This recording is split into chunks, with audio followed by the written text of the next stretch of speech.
ဖို့စားဖို့အမေနဲ့စားဖို့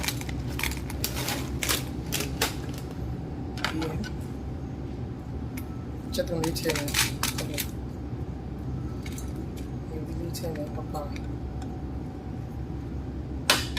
ရမ်းလို့စားလို့လည်းထမင်းနဲ့ကောင်းတယ်ညံ့ညံ့ခိုင်းရင်ဒီ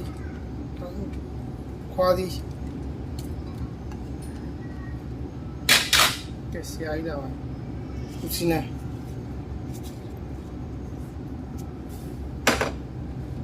စားလို့တော့ချက်သားမညုံမ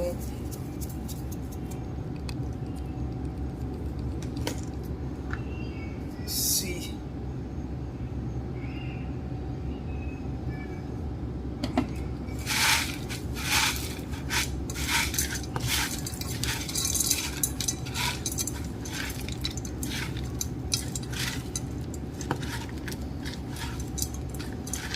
စားလေးကိုတစ်ထုံးမှာ2ချက်130ကြီးလူစီနန်3ချက်ပြရ